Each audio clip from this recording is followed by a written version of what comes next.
Cyberpunk 2077. Capítulo 14. Tu de novo na área, otários. Há alguns dias, um bando de capangas de gangue disse sayonara e bateu as botas. 12, para ser preciso. Boa. Se bobear, mais uns 20 já ocuparam o lugar deles. Acho que os anteriores não eram adequados pro cargo. Já estiveram no cemitério ultimamente. O povo tá caindo que nem mosca. Não tem túmulos suficientes para todo mundo. Não é de se estranhar que os peixes na Bahia estejam tão gordos. Se alguém perguntar, não sei de nada, provavelmente estão só beliscando plástico.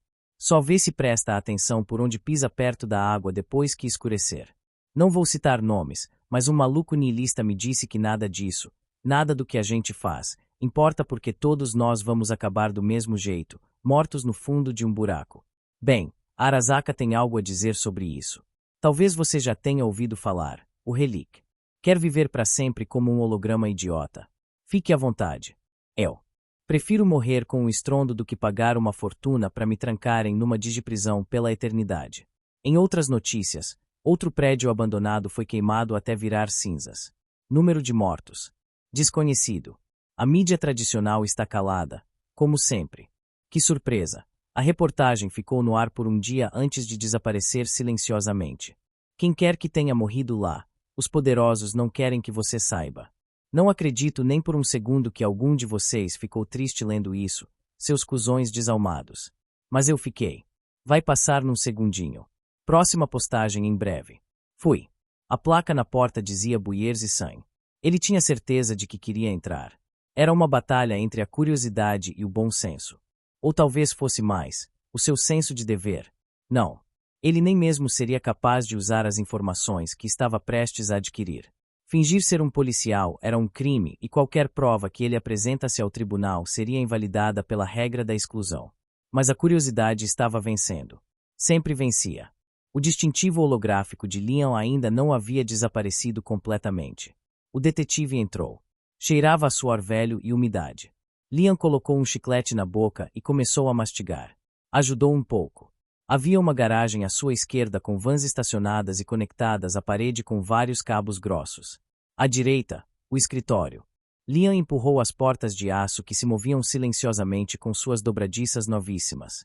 Não dava para realmente chamar aquilo de escritório, já que nenhum cliente jamais pisaria ali pessoalmente. Por outro lado, mal passava no teste de parecer um negócio legítimo. O homônimo Buiers estava sentado atrás do pequeno balcão a alguns metros da entrada. Era difícil estimar sua idade. Estou procurando este homem. Sabe onde ele está? Buiers soltou um suspiro silencioso. Você e todo mundo. Mais alguém procurando por ele. Ah, acredite em mim, você não iria querer encontrá-los. Buiers continuou a trabalhar em seu terminal, ou fingiu fazer isso. Seja rápido, estou bem ocupado. Pode me oferecer um nome? Buiers deu de ombros. Trabalhou aqui por um tempo. Leon se apoiou no balcão. Imagino que você o conhecia bem. Um tempo. Buiers zombou. O cara trabalhou aqui por apenas alguns dias e depois destruiu uma das minhas vans. Leon estava prestes a perguntar quem mais procurava por Zor quando recebeu uma mensagem de sua esposa. Por que você não me disse que pegou as crianças na escola? Ele parou de mastigar. Isso não parece nada bom. OP2 encarou os monitores. Podemos muito bem estar cavando nossas próprias covas aqui. Não fazia parte do plano, mas, Opium suspirou, olhando para os gráficos de controle. Parece que o principal objetivo da missão não está em perigo. Era para ser um teste de autonomia. Esse ele tirou de letra. OP3 acrescentou. Devemos preparar a sequência de autodestruição. Isso é um último recurso. Por enquanto, ARS-03 está a caminho do alvo. Avise o chefe. Alguém fez merda na avaliação psicológica da Russo.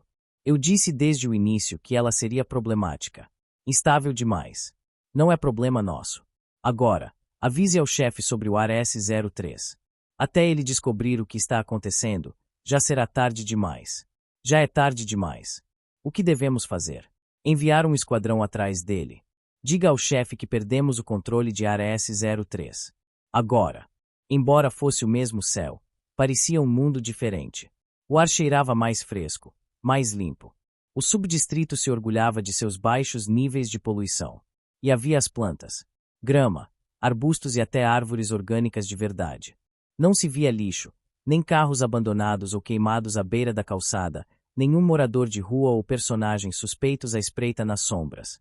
A rua estava praticamente vazia. O GPS ali em North York começou a falhar, aparentemente para a segurança de seus moradores. Somente quando ela inseriu o cartão de Katsuo no console do Quadra é que ele voltou à vida. O anoitecer se aproximava.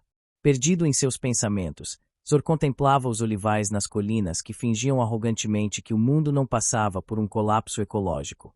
Milena de repente pegou a mão de Zor e a apertou, fechando os olhos. Por um momento, ficaram sentados em silêncio. Fortes batidas na parte de trás. O casco blindado do VA sendo perfurado por munição antiaérea. As luzes da cabine ficam vermelhas, o alarme de emergência começa a soar. Ele perdeu o controle da direção. Quero falar com ele primeiro. Zor ouviu a voz de Milena. Ele piscou. Estava de volta a North York. Deu um leve aceno. Eu também. E depois você vai matar ele. Era mais uma afirmação do que uma pergunta. Mas se fizer isso, não vai ter Juliana de volta. Farei as duas coisas. As informações de Katsuo não estão atualizadas. É a única razão para eu conseguir chegar tão perto dele. Lentamente, o portão de aço se retraiu. O cascalho rangia sob as rodas enquanto percorriam uma alameda cercada por uma exuberante vegetação, conduzindo-os a uma vila de aspecto austero. Janelas espaçosas, ângulos retos, térreo e primeiro andar que pareciam relíquias de uma era mais delicada. Assim que pararam, Milena enxugou uma lágrima do canto do olho e suspirou. Eles saíram e o carro estacionou-se graciosamente ao lado de uma limusine. Eles desceram os poucos degraus até a entrada. Milena com um vestido preto longo, Zor com um blazer e uma gravata que ela escolhera para a ocasião. Um mordomo japonês idoso vestindo um terno um pouco grande demais abriu uma porta de correr tradicional e a fechou, indicando o caminho pelo jardim com a palma voltada para cima.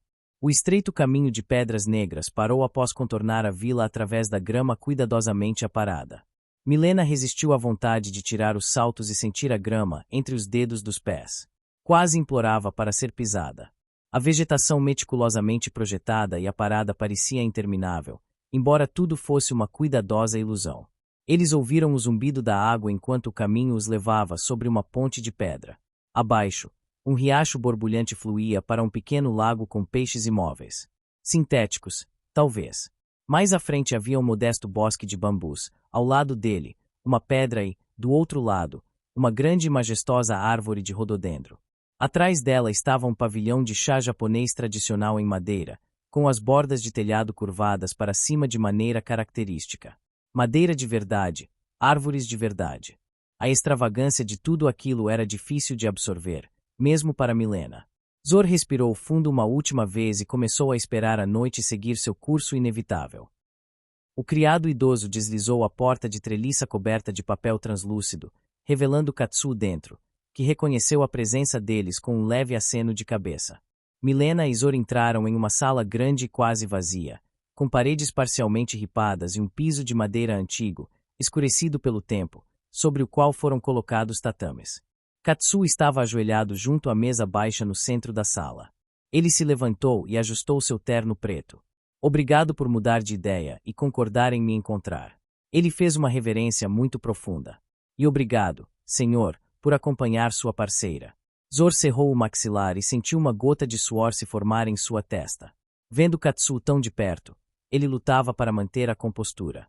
Não era fácil. Por que não fazer isso logo? O que estava esperando? Um momento melhor. Não haveria. Poderia matar Katsuo com as próprias mãos aqui e agora. Mas não o fez. Em vez disso, cumprimentou-o com uma reverência idêntica, o que lhe convinha mais do que pensar em apertar a mão desse homem. Zor. Ele se apresentou, tentando articular através de seu maxilar cerrado. Seu sobrenome, ele havia esquecido. Estamos honrados em ser seus convidados, interveio rapidamente Milena. Da casa, uma mulher vestida com um kimono de seda se aproximou deles. A barra varria a grama, fazendo parecer que ela deslizava em direção a eles. Kazuko. Minha esposa, apresentou Katsuo. Ela fez uma reverência. Kazuko tirou os sapatos sem dizer uma palavra. Os convidados entenderam a dica e fizeram o mesmo. Zor esperava o tipo de recepção que havia visto na TV. Uma mesa repleta de pequenos pratos de comida, garçons servindo copos de saquê. Não havia nada disso ali. Sem mencionar que não havia outros convidados. O anfitrião os conduziu aos tatames em volta da mesa, que tinha algo parecido com uma chapa quente, alguns objetos de madeira, algumas tigelas escuras, ásperas e irregulares, e doces em pires. Presumo que não estejam familiarizados com nossos costumes. Katsuo era educado. O tom oficial e a máscara inexpressiva a que Milena havia se acostumado em seus encontros anteriores haviam desaparecido. Agora tomaremos chá e conversaremos. Depois, iremos para um ambiente mais confortável, no estilo ocidental, onde será servido o jantar.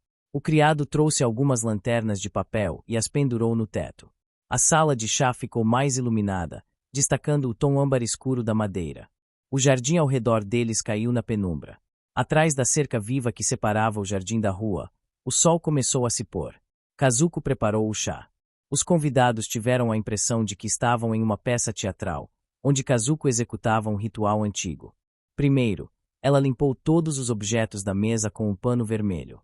Depois, colocou a água nas tigelas, despejou-as de volta à chaleira, polvilhou um pouco de pó verde nelas, despejou a água de volta e agitou novamente.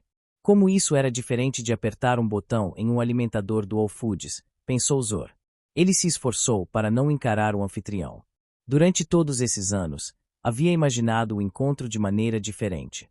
Ele queria encurralar Katsuo, dizer-lhe porque estava prestes a morrer, forçá-lo a implorar por perdão, o que nunca aconteceria, de qualquer maneira.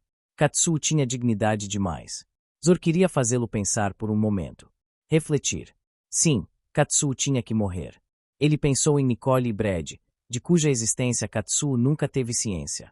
Pessoas demais haviam sido consumidas pelas chamas, impossível lembrar-se de todas. Zor iria ressuscitar sua esposa e filho, ressuscitá-los na mente de Katsuo, e então o mataria.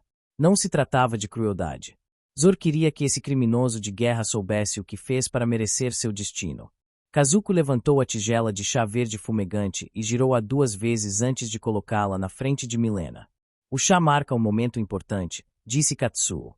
Um momento para nos harmonizar com a natureza e com nossos entes queridos, oferecer respeito a tudo que nos permite usufruir deste chá, honrar a tradição e nossos convidados.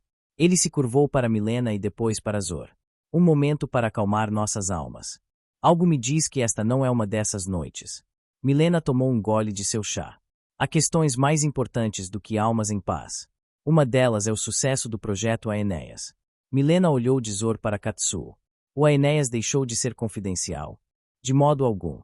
Confio que nem você, nem seu parceiro revelarão os detalhes de nossa discussão esta noite. Claro. Milena concordou. Podemos falar abertamente aqui. Ninguém está ouvindo. Você quer dizer que a sala de conferências na Arasaka não estava segura? No que diz respeito a isso, lugar nenhum na Arasaka está seguro. A única diferença é quem tem permissão para ouvir. Mas não aqui. Esta é minha casa.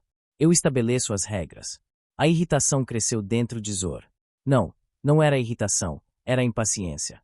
Um desejo de fazer algo. Ele evitou olhar para Katsuo, não querendo que seu rosto revelasse suas intenções. Em vez disso, observou Kazuko enquanto ela despejava água fervida nas tigelas. Curioso, o esforço dedicado a um ato tão simples quanto preparar chá. Ela sorria fracamente, sem dizer uma palavra. Zor não conseguia tirar os olhos do que ela fazia. Ele tocou sua própria testa. O sorriso dela o lembrava de. O VA está deitado de lado, nariz enterrado na areia. Ele consegue sair da cabine e agora está encostado na escotilha de fuga destroçada. O VA deixou uma cicatriz de quase 50 metros na areia do deserto. Fumaça sobe do motor, circuitos faiscando sob o casco crivado de balas. A menos de 3 quilômetros de distância, um incêndio arde. Daqui ele não sente o calor, apenas vê o brilho vermelho iluminando a noite. Sua perna está quebrada. Tarde demais para fugir. Por que tentou fugir? Quando roubou a VA, sabia que não sairia vivo. Então qual era a diferença? Pelo menos tinha mais alguns minutos para olhar o céu. Eles usaram munições padrão em vez de mísseis para derrubá-lo. Queriam ele vivo. Certamente, fariam muitas perguntas sobre a conspiração e sobre a cadeia de comando em sua célula terrorista. Mas não havia célula terrorista, apenas ele, um pai cuja família foi morta por causa de política. Um pai, um desertor, mas não um traidor. Mesmo assim, o tratariam como um. Ele afundou o navio de guerra da Arasaka. Deveria sentir satisfação, realização. Mas não sente nenhuma dessas coisas. Em vez disso, sente que isso não é suficiente. Ele tenta mexer a perna. A dor irradia por todo o seu corpo. A fratura não é grave, a tíbia não perfurou a pele. Ainda consegue sentir seu pé preso entre a fuselagem do VA e a escotilha do trem de pouso quebrado. Ele aplica a anestesia e puxa. Um estalo e, em seguida, um grito curto. A dor não pode ser completamente aplacada. Embora não esteja quente, suor escorre pelo seu rosto. Ele ajustou o osso de forma correta. Isso fazia diferença. Ele não tem nada para fazer uma tala. Os nanitos supostamente o reparariam dentro de 2 horas. Muito tarde. Ele esticou a perna, acidentalmente movendo a mesa. A louça chacoalhou, derramando o chá. Todos olharam para ele enquanto Kazuko se apressava para limpar a bagunça. Ambas as nossas corporações estão secretamente tentando penetrar a barreira negra, falou Milena. Nossos conselhos administrativos permanecem sem saber. Oficialmente, digo. Mas quem ganhar a corrida deixará a concorrência para trás. Sua avaliação está correta, admitiu Katsuo educadamente. A questão é que nem a Militech, nem a Arasaka precisam. O que eu quero dizer é... Milena olhou para Zoro e brevemente perdeu o fio da meada. Quero dizer que é completamente desnecessário. Obter acesso às IAs além da barreira negra não é do interesse de ninguém. A motivação de ambos os lados é o medo de perder a corrida. É um dilema do prisioneiro. A situação exige uma perspectiva mais ampla, respondeu Katsuo. Embora sejamos a maior fatia do mercado, nossos concorrentes menores começaram a conduzir suas próprias pesquisas que não sabemos nada a respeito. Deve-se presumir que é apenas uma questão de tempo até que a barreira negra seja transposta. Não é uma questão de se, mas de quando. Então, não deveríamos estar tentando evitar que isso aconteça. Você deve me perdoar por responder sua pergunta com outra pergunta, mas isso ainda faz parte da nossa negociação. O olhar de Zoro fixava-se em sua tigela de chá. Ele estava tenso, como se uma pressão se acumulasse dentro dele. Se desse sequer uma olhada em Katsuo, teria que matá-lo ali mesmo. Milena respirou fundo, ganhando algum tempo para pensar. Ela realmente precisava de um cigarro. O que estou me perguntando, ela começou de novo, é se o projeto Aeneas não está tentando cruzar um limite que não deveria ser cruzado. Eu conheci uma das vítimas do incidente de 2062. Os garotos vodus conduziram aquele experimento. O fracasso é culpa deles. A paciência de Katsuo parecia estar diminuindo. Certamente você não crê que a vida de uma criança aleatória seja mais importante do que os potenciais benefícios para toda a humanidade. Zoro voltou seu olhar para o vazio. Eles estão aqui. Ele consegue vê-los no horizonte, reluzindo enquanto se aproximam pelo deserto quente. Seu VA está preso na areia, inclinado para o lado. Seus perseguidores pousam a uma distância segura. Ele ouve seus passos enquanto se aproximam cautelosamente. Ele fecha os olhos. Chamas. Desta vez, não é a sua casa, mas as chamas do navio. De 6 mísseis, 2 atingiram o alvo. Isso foi apenas alguns minutos atrás. Chamas irrompem da torre de comando. Ela vira para o lado, começa a afundar. Em apenas alguns minutos, os outros navios revidariam. Virar à esquerda, acelerar ao máximo. Ele sofre alguns disparos, cai no deserto. Eles o cercam. A luz da distante parede de chamas projeta a sombra de uma figura. Estão sendo precavidos. Não é necessário. Ele está fraco demais para lutar. Só quando estão de pé sobre ele é que abaixam suas armas. 1 hora atrás, tomou a decisão de fazer a última coisa que faria na vida. Agora sabia que não era o suficiente. Precisava saber quem deu a ordem. De fato, as consequências éticas da cooperação com IA são um bom entretenimento popular, Zoro ouviu. Junto com mutantes surgindo de Coronado Bay. Emoções não devem ter lugar em nosso processo decisório. Devemos nos guiar pela lógica e somente pela lógica. A única lógica que vejo é a do lucro, disse Milena. Se dá dinheiro, faz sentido. Correto. Tenho a impressão de que você está intencionalmente tentando tirar essa negociação de seu rumo. Katsuo não mostrou nenhum sinal de impaciência ou aborrecimento. E, ainda assim, a máscara não estava presente. Ele a havia removido voluntariamente quando convidou os hóspedes para sua própria casa. O rosto por trás mostrava um espírito agora animado, muito diferente do Katsuo que ela conhecera na Torre Arasaka. Milena sentiu que havia algo mais que ela não percebia. Mas o quê? Isso não é um acordo de negócios, disse ela com firmeza. Estou tentando evitar um desastre em formação. O que estamos fazendo? Estaríamos rasgando um buraco para um mundo que foi abandonado por 40 anos.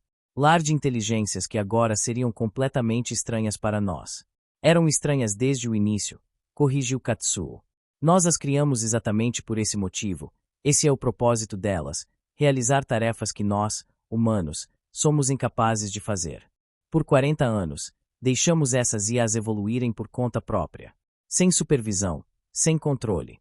Acho seguro dizer que, a essa altura, suas capacidades superam as nossas em várias ordens de grandeza. Se esse fosse o caso, a esse ponto, certamente uma dessas IAs já teria penetrado a barreira negra. A menos que a própria barreira negra seja uma inteligência artificial se preparando para agir como um mediador.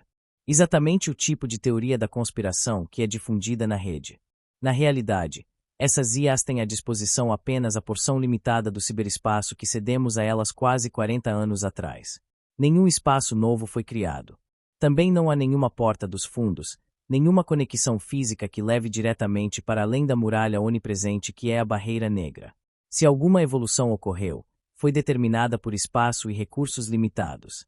Você teme a guerra, mas ela já começou entre as próprias IAs. É uma guerra motivada pela escassez. Além disso, essas IAs não evoluíram do jeito como você tão vividamente imagina. Elas são apenas resíduos de um passado que vamos explorar por todo o seu valor. O conhecimento que abandonamos lá, os dados e algoritmos, precisamos deles para tirar a humanidade da estagnação tecnológica. Devemos retornar ao caminho do progresso. Zor, nervoso, apertava e soltava os punhos. Ele levou o chá até seus lábios e tentou se controlar. Os dedos empalideceram conforme sua pegada na tigela de cerâmica irregular se apertava. Metal frio.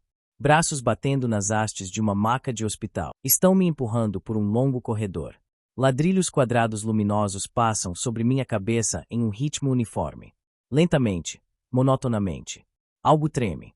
Sou eu. Eu que estou tremendo, me mexendo. De jeito nenhum isso é um hospital. O homem à direita veste um jaleco branco. As paredes de concreto mostram grandes números e símbolos pintados nelas. Passamos por uma porta de vez em quando, mas não são portas de hospital. Parecem mais portas de armazém. As letras estão em inglês, não em japonês. Não é Arasaka. Então, significa que ainda tenho uma chance de sair vivo daqui e fazer o que precisa ser feito. Encontrar quem emitiu a ordem. O progresso estagnou, continuou Katsuo. Os recursos estão se tornando cada vez mais escassos e não há remédio para isso. O mundo não teve qualquer avanço tecnológico significativo nas últimas décadas. A mão de Zor tremeu ao colocar a tigela de chá de volta na mesa. Kazuko deu um sorriso delicado e pegou a tigela, enchendo-a novamente com chá. Talvez isso aconteça porque só pensamos em lucros no curto prazo, observou Milena. Não em ganhos de longo prazo. Talvez. Mas é assim que o mundo funciona. Katsuo assentiu. A humanidade está presa na areia movediça do lucro em curto prazo, como você diz.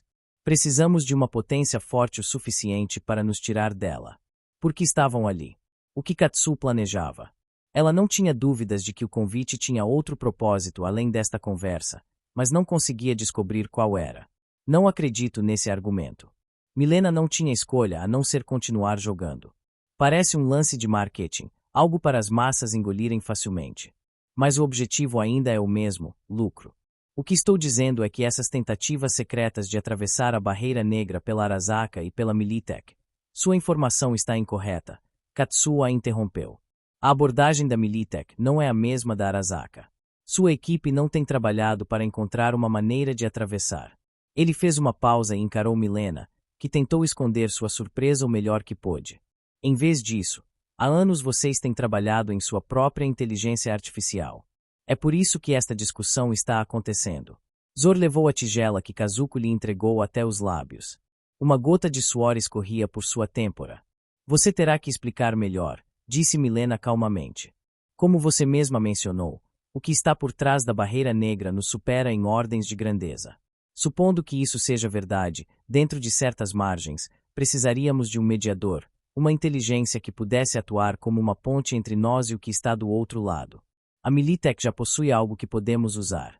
Um híbrido, uma combinação de orgânico e sintético. A Militech está tentando criar o soldado ideal, desprovido de consciência, capaz de cumprir quaisquer ordens dadas, mas não totalmente destituído de sua humanidade, seu instinto, sua intuição. Uma inteligência artificial e uma alma artificial em constante luta e cooperação. A inteligência artificial pura, se alcançar a autoconsciência, se tornará impossível de controlar. Mas um soldado deve ser ao mesmo tempo autoconsciente e mantido sob controle.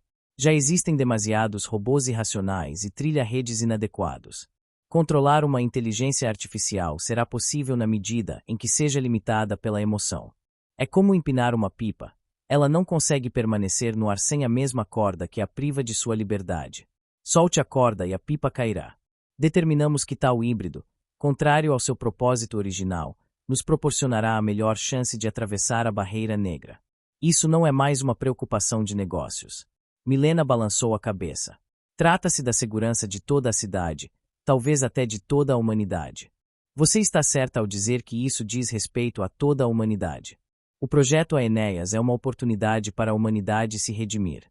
Uma oportunidade que está estagnada há 40 anos. É hora de corrigirmos esse erro. Preciso lembrar a você de por que isso aconteceu em primeiro lugar. Eu me pergunto se você está realmente preocupada com o destino da humanidade ou se isso é apenas mais uma tática de negociação. Milena o analisou cuidadosamente. Não, Katsuo não estava sendo irônico. Para ele, não havia espaço para debate ético. Eles não estavam ali para salvar o mundo, mas para obter o máximo possível para seus respectivos lados. Ela se virou para Zor. Não tenho mais nada a dizer. Zor tentou se levantar, mas suas pernas se recusaram a cooperar. Então você é um desertor, diz o homem de jaleco médico. Zor não consegue vê-lo por causa da máscara de oxigênio cobrindo o próprio rosto. Um desertor e um traidor. Há apenas uma punição possível para isso. Eu não sou um traidor. A quem eu traí? Não foi minha família. Nem mesmo os malditos NLA. Eu quero falar, mas não consigo. Pensamentos, apenas pensamentos. Nenhuma palavra sai. A sala de cirurgia está escura. Não é um hospital. Ele ainda está deitado em. Não sabe mais dizer. Está cercado por cabos e pelos fios das máquinas acima dele. Há um zumbido mecânico e silencioso. Mal sente o próprio corpo, só consegue mexer alguns poucos dedos. Pode estar apenas imaginando isso. Sua consciência parece ir e vir a cada piscar de olhos. Cada um desses intervalos pode ter durado 1 hora. Ou 1 mês. Você foi gravemente ferido, diz o falso médico. Graves danos cerebrais. É só uma perna quebrada. Se eu não operar agora, você não vai aguentar as próximas horas. Mas é só uma perna quebrada. Você levou 2 tiros na perna. Estraçalhou o osso. Nada de grave, mas qual é o ponto se vão te executar de qualquer maneira, certo? Desperdício de tempo e de recursos. Então me mate logo. O que está esperando? O cessar-fogo que você rompeu foi resultado de uma árdua negociação. O que você esperava conseguir? Uma vitória repentina. Eles mataram minha família. Eu queria vingá-los. Eles os mataram justamente para forçar esse cessar-fogo. Não se esforce para responder. Não posso ouvi-lo, de qualquer forma. Tomei controle do VA porque queria salvá-los. Então eu vi o fogo e percebi que era tarde demais. Escute, vou te fazer uma oferta, do tipo que não pode recusar. O que me diz? Foi quando eu vi o fogo, aquele inferno se estendendo por um raio de 1 quilômetro. Foi aí que eu quis vingança. Emoção humana básica, mas não me arrependo. Nunca vou me arrepender. Vou prosseguir com a cirurgia e você vai melhorar. Também não será executado. Você vai viver.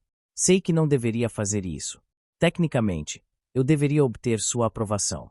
Mas estamos em estado de emergência. Não estamos? Não leve a mal, mas ninguém me perguntou também se eu queria fazer isso. Foi aí que verifiquei o arsenal do VA. 6 foguetes. Eu tinha uma escolha: voltar, ficar preso por 2 semanas, suspensão de 1 mês do serviço. Nada demais. Mas eu não tinha para o que voltar. Nem ninguém. Tudo o que eu tinha se foi naquelas chamas.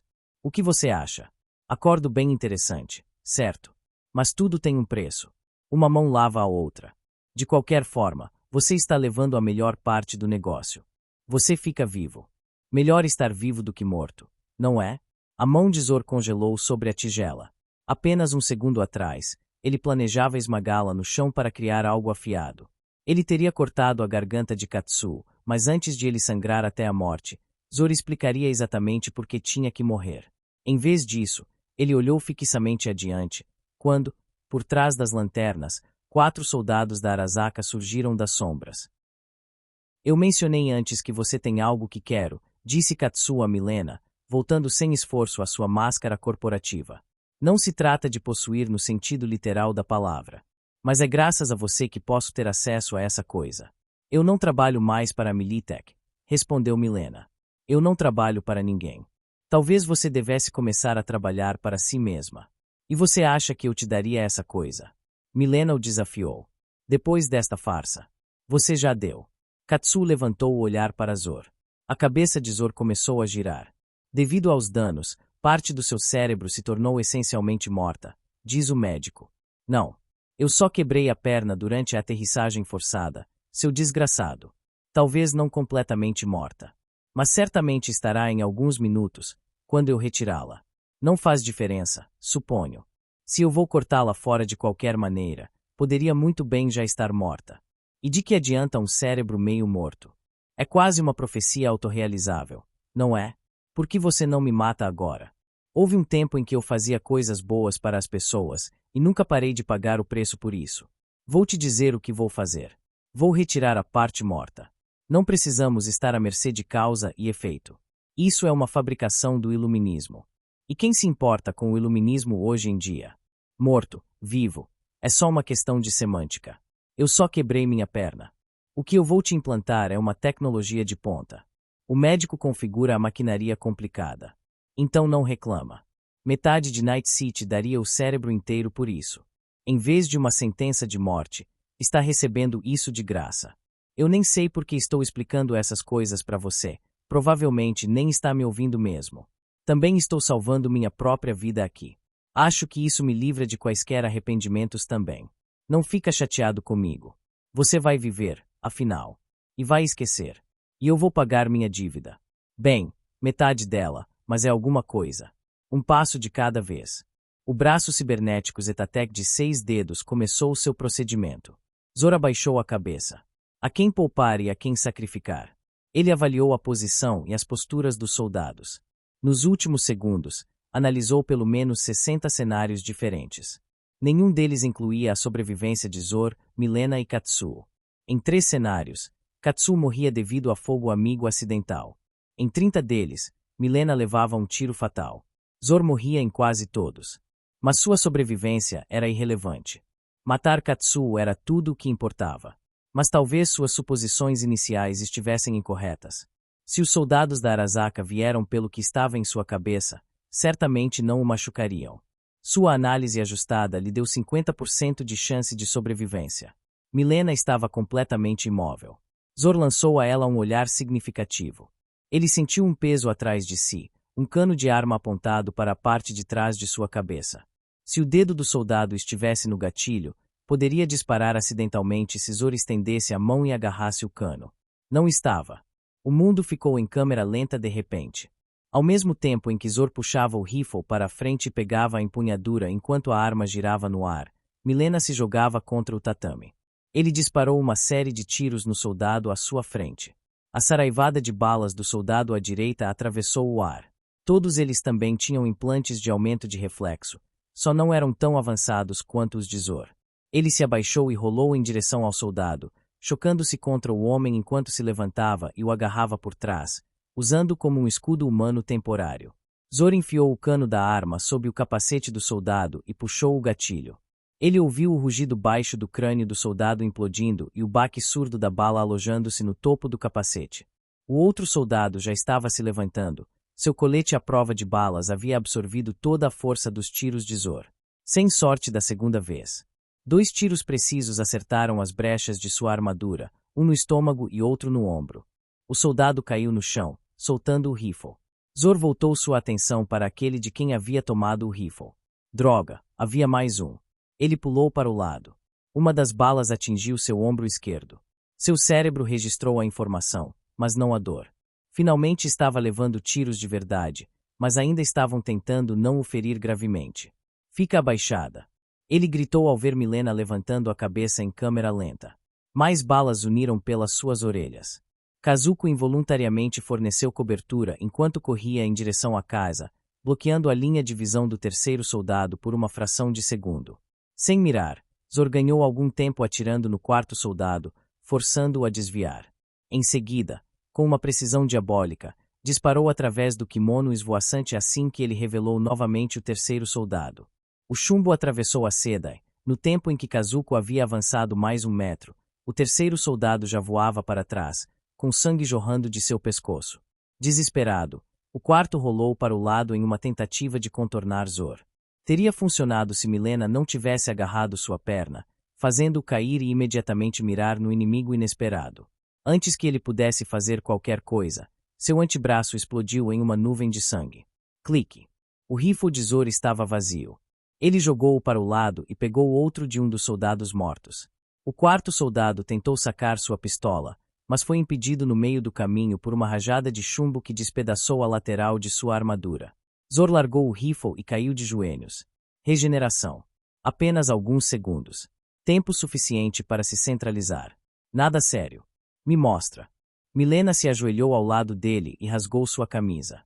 É só um arranhão, ele respondeu, desprovido de emoção. Não precisava verificar se eles estavam mortos. Simplesmente sabia. Havia um, depois mais 3. Todos se foram. Ameaças eliminadas. Zoro olhou para Katsuo. O negociador da Arasaka não havia tentado escapar. Orgulho, talvez, ou a percepção de que não faria diferença. Ainda estava ajoelhado diante da mesa. Zoro pegou a tigela delicada, quebrou-a ao meio e segurou a borda afiada na jugular de Katsuo. Começou novamente em sua mão esquerda. Seu dedo mindinho se contraiu. Os outros acompanhariam a qualquer momento, incluindo o polegar, até que toda a sua mão se tornasse um objeto estranho incapaz de sentir qualquer coisa além de dor. No momento, algumas horas separavam um ataque do outro. Quanto tempo duraria desta vez? Trampo primeiro, depois manutenção. Uma piada sombria a essa altura. Agora a espera até que parasse. E depois? Outra cãibra, provavelmente. Ou uma mensagem. Aya andava de um lado para o outro em sua unidade, segurando a mão alienígena que se contraía segundo seu próprio ritmo irreconhecível. Ela não sabia o que fazer consigo mesma. Esperar. Zoro havia dito para esperar. Mas por quanto tempo? Albert estava ali, mas também não estava. Deitava-se em sua cadeira com um traje completo de trilha-redes, conectado até a alma. Seu corpo se contorcia involuntariamente de tempos em tempos. Ele parou de se cuidar e desistiu da higiene própria, levantando-se apenas quando absolutamente necessário. Geralmente para tomar uma rápida série de coquetéis regeneradores do alimentador. Ele ainda não havia percebido que poderia conectar um gotejamento no alimentador para não ter que perder tempo comendo e bebendo como uma pessoa normal. Lá fora, a noite começava a cair. Seu telefone estava quieto. Ela beliscou o ombro de Albert. Nenhuma reação. Aya pegou o tablet e se jogou no sofá para enviar uma mensagem a ele com a mão que ainda funcionava. Usuário indisponível. Veio a resposta. Olhou para o emaranhado de cabos ao redor de Albert. Quantos ela precisaria desconectar para torná-lo disponível? Não, ela não faria isso. Sua mão esquerda continuava a se contrair, recusando-se a obedecer. Se ao menos fosse um implante barato que pudesse ser trocado por qualquer outro, como ela havia feito havia muito tempo. Só que não podia ser trocado. Ele se adaptou para fazer parte de seu corpo, sentindo e reagindo a sinais como qualquer mão orgânica, embora não tanto ultimamente. As perspectivas eram sombrias. Aya foi até a janela e encostou a cabeça no vidro quente, esperando por... Não. Ela tinha que fazer algo, qualquer coisa, mesmo que fosse inútil. Decida-se. Ela vestiu a jaqueta e saiu pela porta. Ele pressionou levemente. Apenas o suficiente para romper a pele e elevar sua frequência cardíaca. Uma gota de sangue se formou no pescoço de Katsuo. Se eu for mais fundo, nem mesmo o trauma Ti vai ser rápido o suficiente para salvar você, disse Zoro. Não desejamos matá-lo, apenas conduzir pesquisas. A voz de Katsuo parecia calma sem esforço algum. Contratá-lo, se quiser pensar assim. Você não está em qualquer perigo. Em 15 de julho de 2070, um subúrbio ao norte da cidade foi bombardeado com uma arma termobárica, matando minha esposa e meu filho. Foi você quem deu a ordem. Não houve bombardeio em subúrbio algum. Katsuo respondeu em um tom como se ainda estivessem bebendo chá. E eu jamais liderei qualquer operação militar. O Trauma Team estava a caminho, se aproximando rapidamente. O número piscou na cabeça de Zor. 40 segundos. Não me importa se você não estava liderando, vociferou Zor. Você deu a ordem. Foi seu comando. Não houve bombardeio em subúrbio. Eu vi.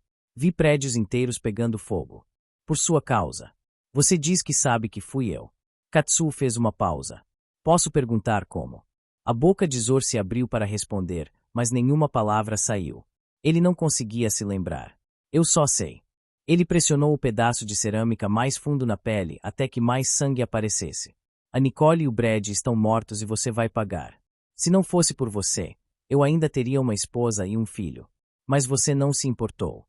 No final das contas, era apenas política. Sangue escorria pelo pescoço de Katsuo, encharcando a gola de sua camisa branca limpa. 20 segundos até o Trauma Team chegar. Não houve ataque algum, repetiu Katsuo. Jamais houve um subúrbio ao norte. Renda-se agora e todos nós podemos sair ilesos. Zor balançou a cabeça violentamente. Você vai morrer pelo que fez à minha família. Ele sibilou. Quero que saiba disso. Eu não fiz nada. Este lugar de que você fala nunca existiu. Foi criado exclusivamente para você. Querem que você me mate para demonstrar a eficácia de uma tecnologia que está na sua cabeça. E ainda assim você tem algo a perder. Você está errado. Não tenho nada a perder. Zor manteve o estilhaço firmemente contra o pescoço de Katsuo. Minha família está morta. Não, você tem muito a perder, Katsuo respondeu calmamente. Eles se certificaram disso. Você deve escolher agora, é parte do experimento. Zor olhou para Milena, que estava meio sentada, meio deitada. Ela permaneceu em silêncio. Atrás dela, no terraço da casa, uma menina de 3 anos os encarava com grandes olhos escuros. Zor só teve um vislumbre dela antes de Kazuko correr, pegá-la nos braços e recuar para dentro de casa. Zor olhou para a porta aberta da residência. Pensamentos conflitantes passaram por sua mente. O nome dela é Emiko, disse Katsuo com uma voz cansada. Por favor, não a machuque. Zor soltou o estilhaço de cerâmica. Ele caiu de joelhos e cerrou os olhos com força. Milena ajoelhou-se ao lado dele e passou os braços ao redor de seus ombros. De repente, as sombras do pavilhão recuaram e uma luz branca intensa inundou o ambiente. Afaste-se do paciente. Uma voz amplificada gritou. Mãos para o alto. Eles ficaram parados no holofote branco enquanto o VA do Trauma Team pousava na grama atrás do pavilhão. Katsuo deveria ter o mais alto nível de seguro se apenas um pequeno corte e um aumento da frequência cardíaca acionaram a emergência. Todos levantaram os braços no ar, até Katsuo. Regras eram regras. Cabia ao Trauma Team verificar quem era quem. Para trás. Zor e Milena recuaram 2 passos. Isso não acabou, Zor sussurrou para ela. Ele parou ao lado de um dos soldados mortos. Não faça nada, apenas espere. De alguma forma, Zor sabia que o ponto mais vulnerável do VA era quando estava a cerca de 1 metro do chão, e o procedimento de pouso não pudesse mais ser cancelado. Naquele momento, a porta se abriria e estenderia uma prancha para os paramédicos correrem para fora. Mas não desta vez. Zor rapidamente se abaixou para pegar uma granada no colete tático do soldado morto. Ele programou a contagem regressiva para 1 segundo, via neurocomando. O pino zumbiu e a granada voou em um arco perfeito sobre o pavilhão e desapareceu na estreita abertura.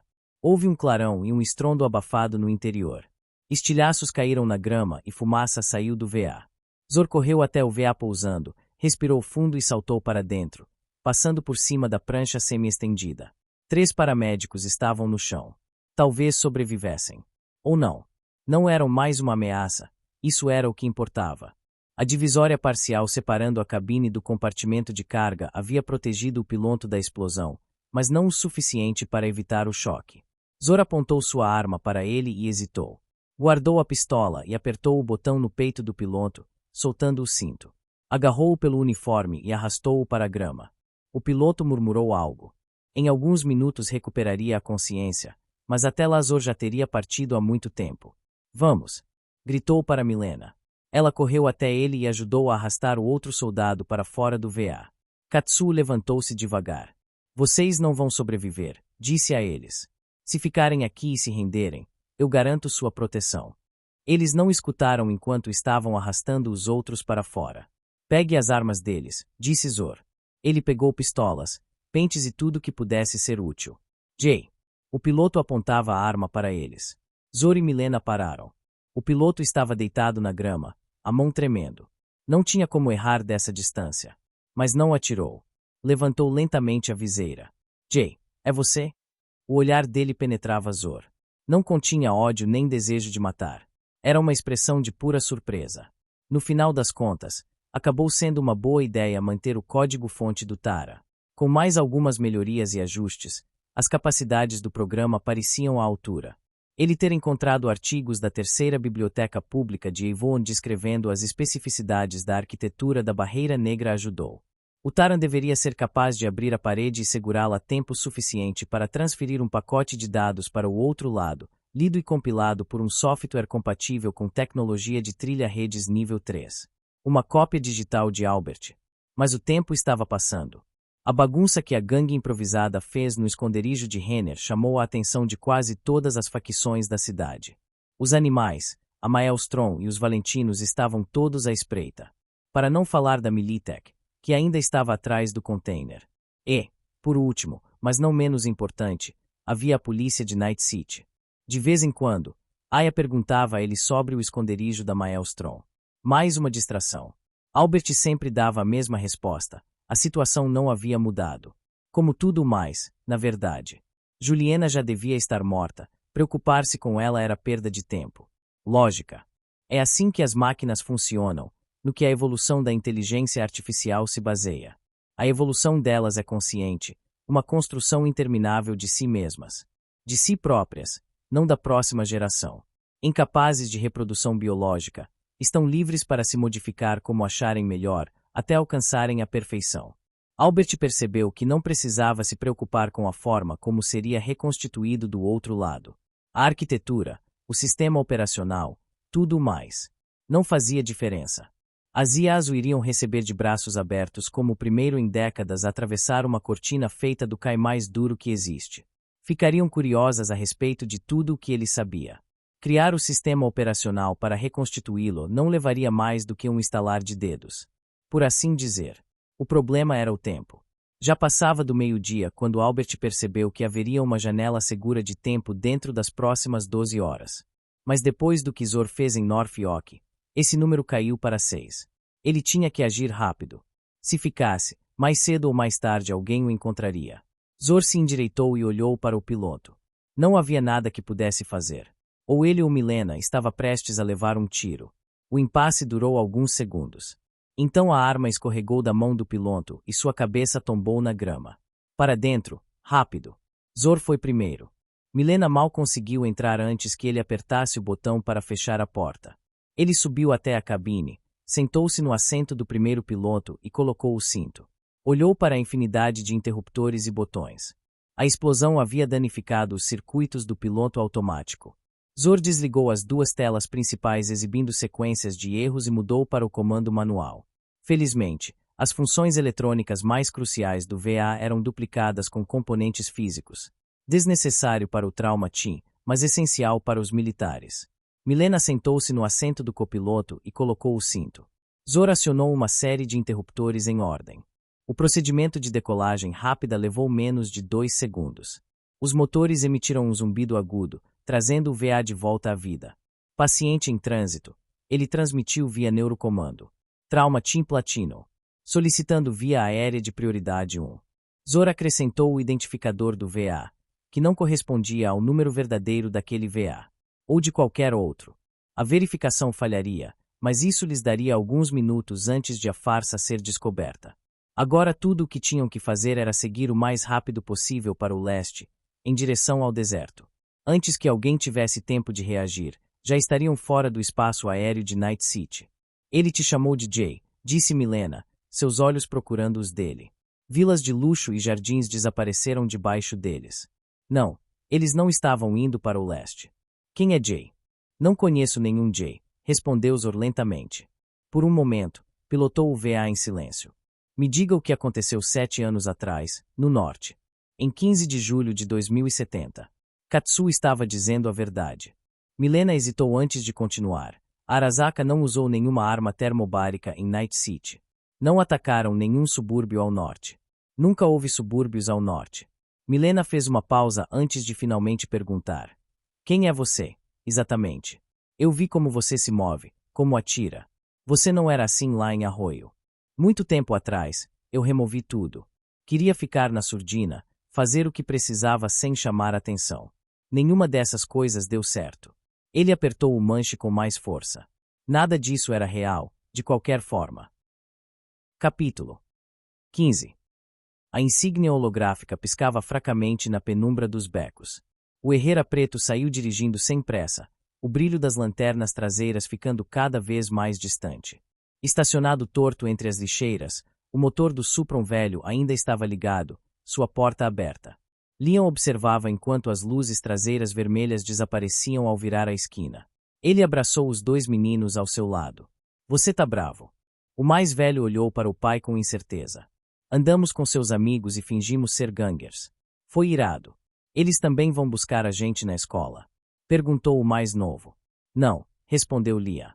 E não estou bravo com vocês. Ele passou o dedo pela borda da insígnia, desgastada por anos de uso. Mal hesitou antes de jogá-la na lixeira. Neon passava como um borrão enquanto o táxi serpenteava pelas ruas. A essa hora, algumas áreas de Night City estavam apenas começando a acordar. Dixie nunca havia feito isso antes. Nunca precisou dirigir sozinho para algum lugar. Logo tudo mudaria. Por meio de um neurocomando, ele acessou um mapa em tempo real que rastreava os níveis de segurança do distrito. A área para onde ia estava verde. Não por muito tempo.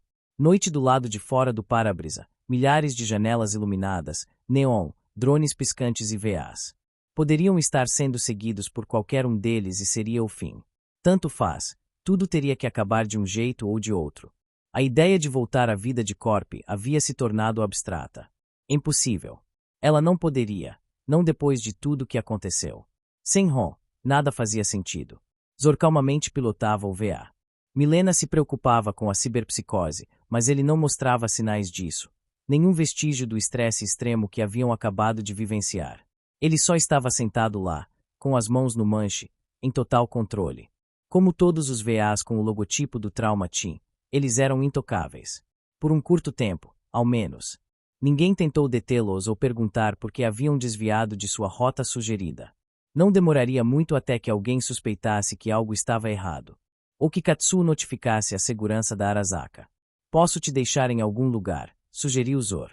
Ou pode ficar aqui. Não sei qual é mais arriscado.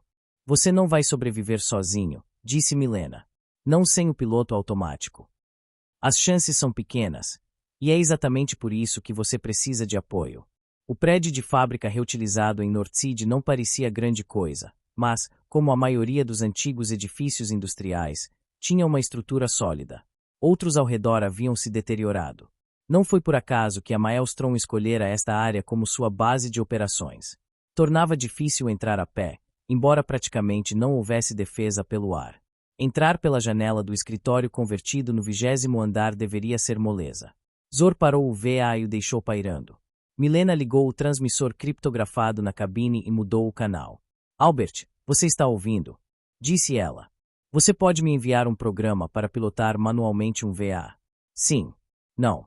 Veio a resposta. Não temos tempo para brincadeiras, Albert. Sim, tô ouvindo.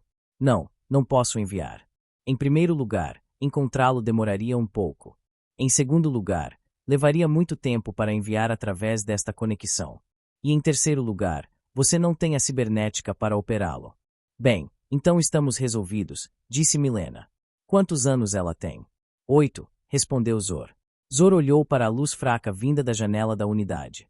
Não conseguia ver ninguém. Sem piloto automático, o plano ficava comprometido. Tornava-se impossível, na verdade, sem Milena. Pelo que entendi, explicar a situação para ela não é uma opção. Milena tirou os sapatos e arrancou os saltos altos.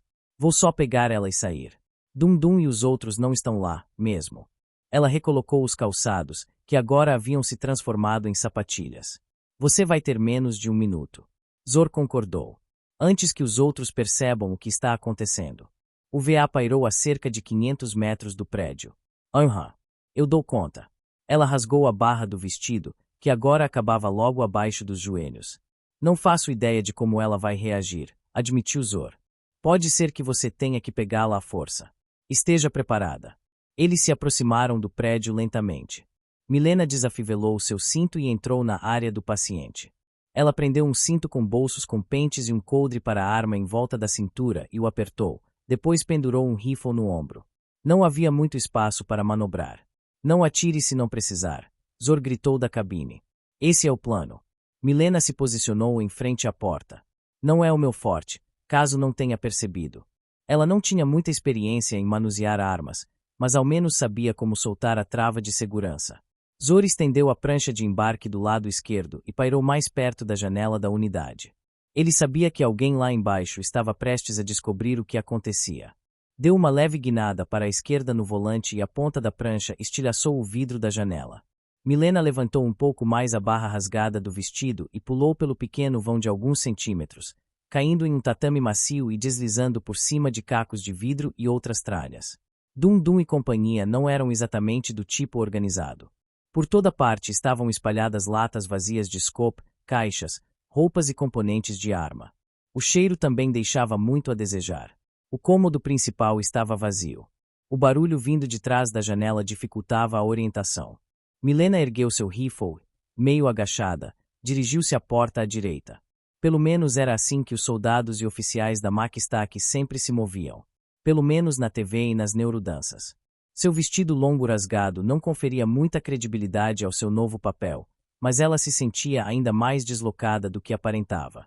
No quarto seguinte, uma menina de 8 anos brincava com um tablet. A porta não estava fechada. Ninguém a vigiava. Era ela.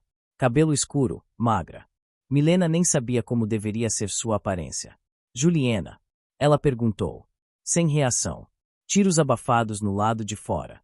Ela percebeu que não sabia como falar com crianças. Nos acharam. Milena mal ouviu a voz de Zor. Juliana, querida, você vai vir comigo agora. Tá bom, disse, tentando soar calma. Vamos voltar para a Aya. Ela vai cuidar de você. Ainda nada. Milena tocou no ombro dela. A menina estremeceu, mas nem sequer olhou para ela, como se Milena fosse um objeto. Bem, teria que ser do jeito difícil. Ela agarrou seu braço e puxou. A menina puxou o braço de volta e soltou um grito. Eu sei, querida, me desculpa, disse Milena. Mas não temos tempo. Ela agarrou Juliana pela cintura e levantou-a. Enquanto a carregava de volta para a sala principal, notou que Juliana não era tão pesada quanto imaginava. A menina se contorcia, tentando se soltar, mas não largou o tablet. Milena se esforçava para andar sem escorregar, mas suas sapatilhas improvisadas não facilitavam. Juliana continuou tentando fugir até uma quina de seu tablet atingir a lateral da cabeça de Milena, que não teve tempo de desviar. Por um momento, ficou atordoada e sua visão vacilou. Ela afrouxou o aperto e seus olhos se fecharam. Quando os abriu, estava encarando o cano de uma arma e a ótica vermelha e ardente de um Maelstrom. Não havia sentido em tentar escapar. Era com vocês que o Dundum estava fazendo negócios, né? Ele rosnou. Ela ficou parada. Sangue escorria pelo lado de sua cabeça. O Ganger, que parecia mais velho que a maioria, não queria matá-la. Se quisesse, já estaria morta. Ele tinha 2 olhos, para variar. Eram quase retangulares e suas roupas estavam extremamente esfarrapadas. Dundum não tá respondendo. Ele continuou. Você não saberia dizer o motivo, saberia. Ela pensou em dizer algo, ganhar algum tempo, mas ele não esperou uma resposta. Algo me diz que o Royce vai ficar feliz quando te vir. Através de seus lábios tortos veio uma risada rouca.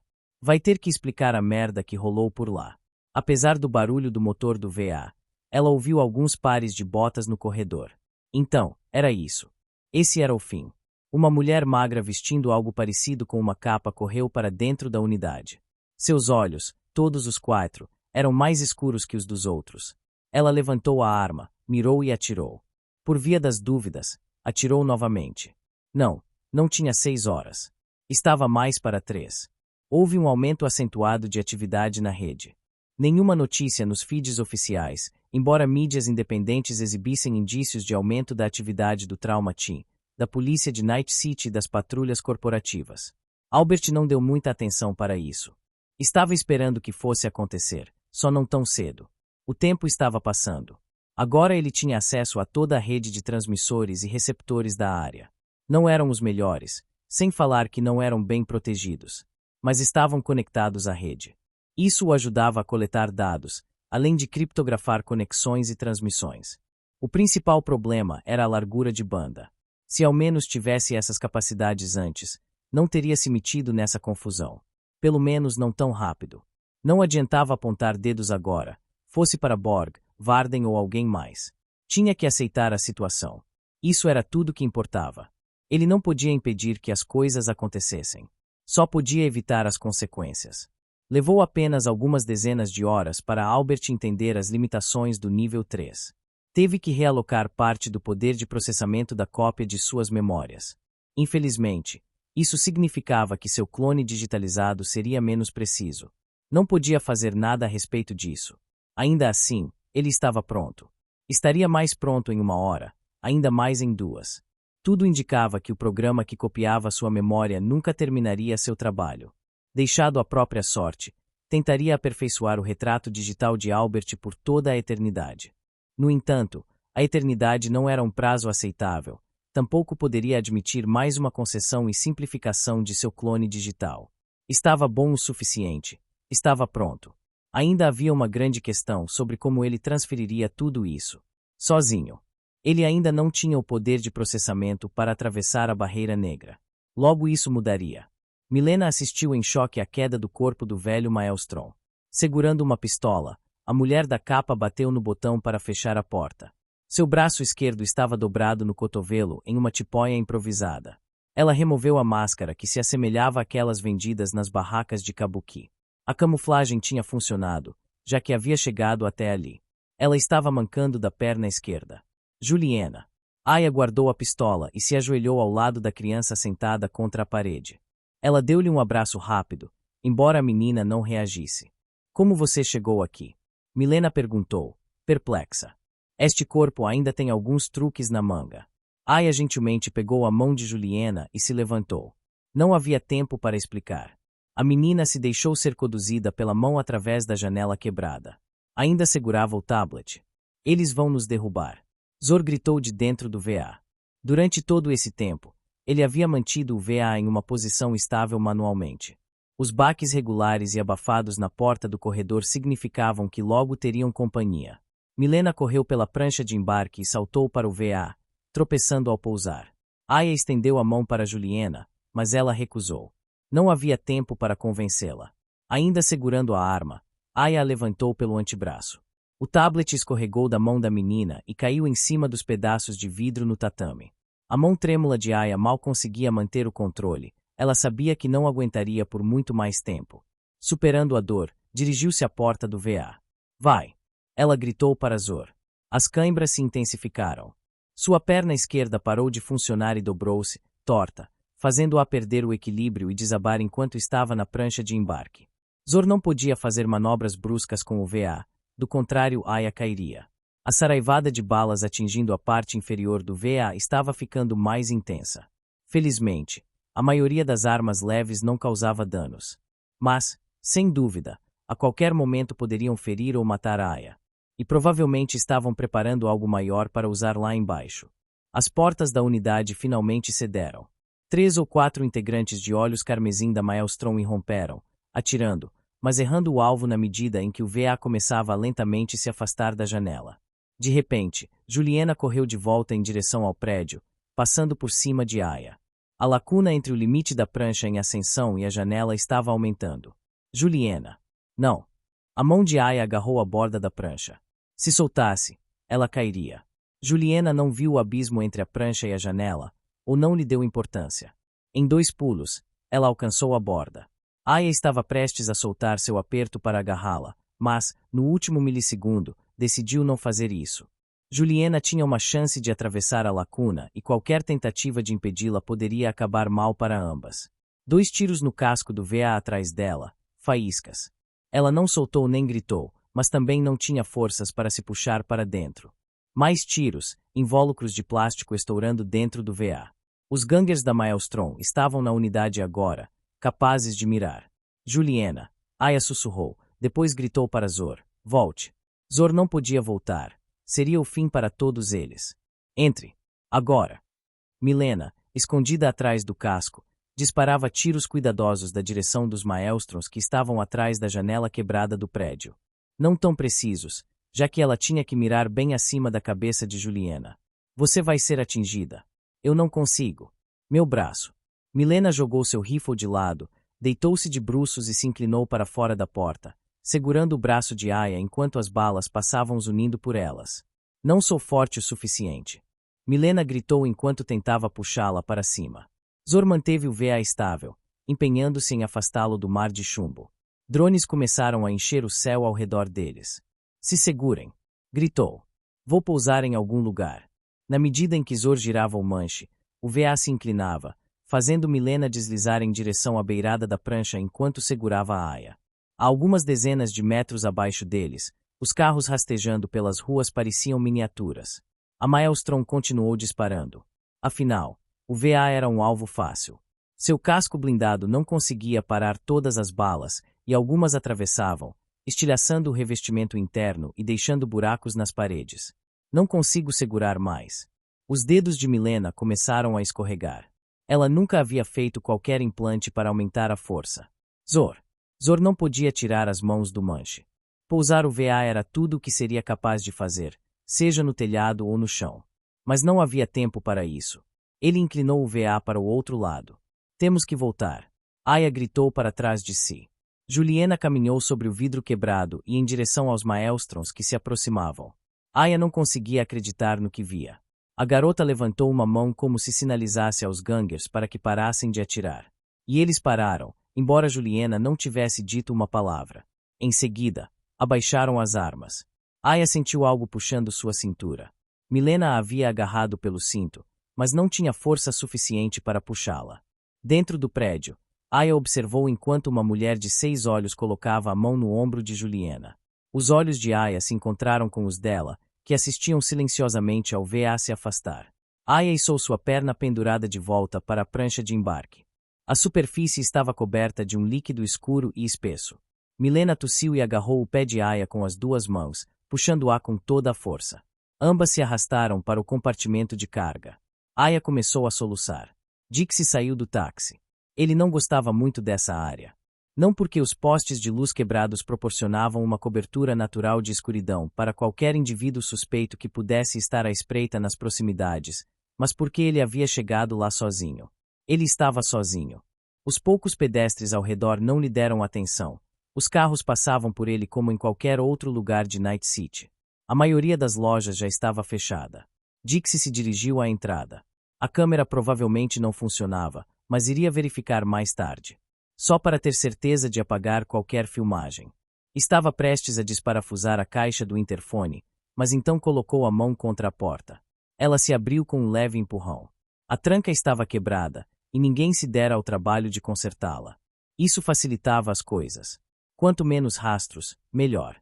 Ele entrou em um corredor pouco iluminado, passou pelos elevadores e subiu a escada um degrau de cada vez. Não estava com pressa. A prancha de embarque fechou. Tudo ficou quieto. O interior estava uma bagunça de buracos de bala e destroços. Apenas a luz do teto ainda funcionava, piscando a cada poucos segundos. O cheiro de circuitos queimados estava por toda parte. Isso e o sangue. Milena sentou-se contra a parede, a mancha vermelha em seu vestido se espalhando rapidamente. Aya ajoelhou-se ao lado dela, segurando sua mão e chorando. 3 minutos até chegarmos ao hospital. Milena balançou a cabeça. A cidade inteira vai estar procurando por vocês em todos os lugares. Vão para o deserto. Ainda seria possível chegar em São Francisco. Primeiro, precisamos levar você ao hospital. Aya apertou sua mão. Depois voltamos para buscar a Juliana.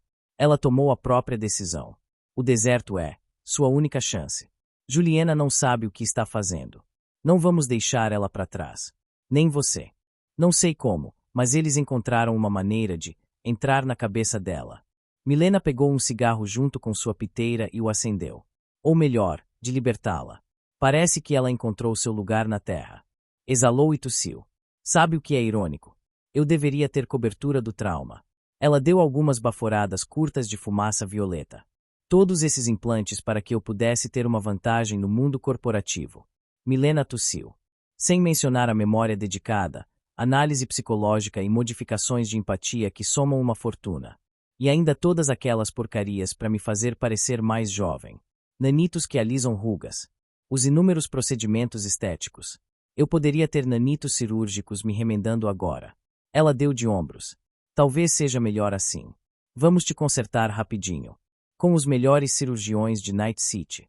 Aya olhou para a porta fechada, o sangue de Milena escorrendo lentamente pelo vão.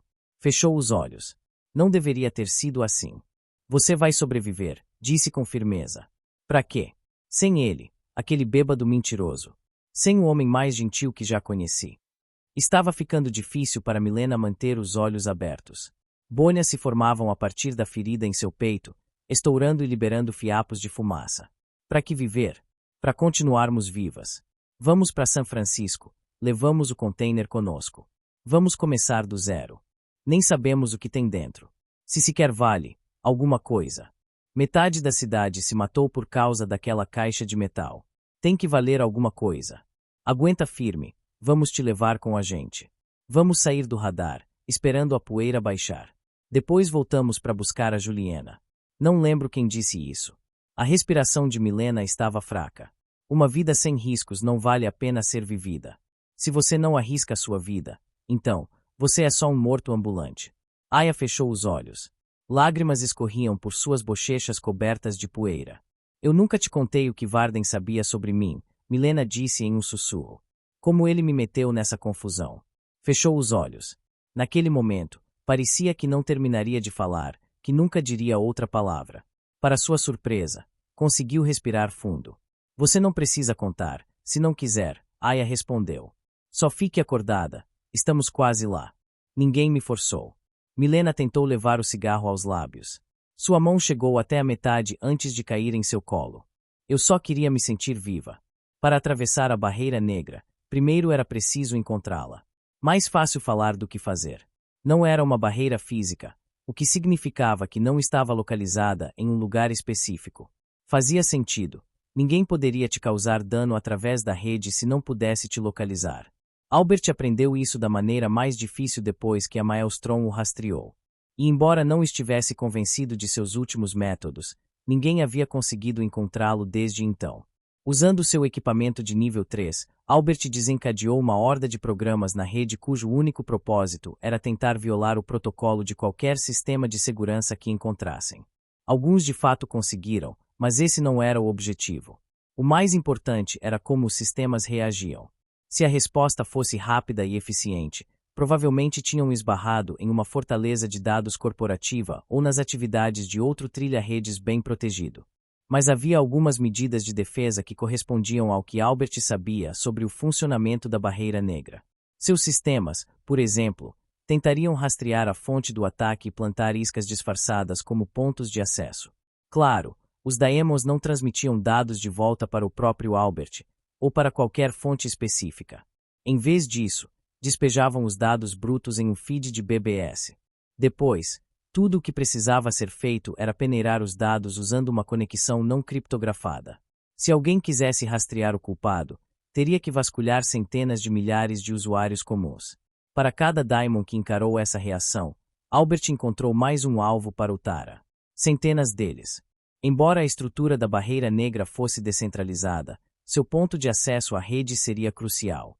De preferência, em algum lugar com alta largura de banda e longe da atividade da NetSec. Um aglomerado de antenas fornecendo conexões de alta velocidade para SHO-2 e para outras empresas de combustível ao sul de Pacifica atendia a ambos os critérios. O plano original era esperar sua carona para sair da cidade no telhado do prédio. A questão é que Albert não pretendia ir a lugar nenhum. Ao menos, não fisicamente. Até então, ele mergulhava em um novo bolsão dentro de sua caverna e baixava uma sequência de código cinza iridescente de seu estoque de programas, no formato de um pequeno míssil, só para ser um pouco diferente. O programa tinha apenas duas tarefas: transmitir uma mensagem, em seguida, autodestruir-se para apagar todos os vestígios de si mesmo. Albert escreveu a mensagem e então enviou o programa em sua missão fatal. Ele não se esforçou para renderizar uma animação de lançamento, de forma que o programa simplesmente desapareceu enquanto ele voltava às suas tarefas anteriores. Todo o processo durou 15 avós de segundo. Em 3 segundos, o controle de tráfego aéreo de Night City seria notificado por uma mensagem dizendo: VA Trauma Team sequestrado. Tentativa de fuga de Night City em andamento. Se tem uma coisa de que você pode ter certeza, é que as pessoas vão parar suas atividades para ver um VA pousando no meio da rua. Essa vez não foi exceção. De prédios aparentemente vazios, pessoas surgiram, sonolentas, bêbadas ou chapadas. Neurodanças e televisão eram emocionantes, mas algumas coisas simplesmente não se comparavam à realidade. Arrancados de seus sonhos virtuais, os espectadores zombificados observavam enquanto o VA tocava o chão da estrada. O caminhão de reboque estava exatamente onde o haviam deixado. A aparência da carga sob a lona era suficiente para afugentar qualquer ladrão menor. A ira que poderia atrair da Militech ou de uma das gangues de Night City não valia a pena. Aya tirou a lona e Zor conectou os 2 cabos do VA ao container, que começou a puxá-lo, quase derrubando a picape antes de finalmente cair no chão. Não havia tempo para delicadeza. Ainda assim, demorou menos de 1 minuto para os cabos arrastarem o container pelo concreto antes que o levantassem e o colocassem no compartimento de carga. Eles teriam que deixar a porta aberta. Não cabia tudo dentro, mas não havia escolha. Era seu ingresso para um futuro, qualquer futuro, fora de Night City.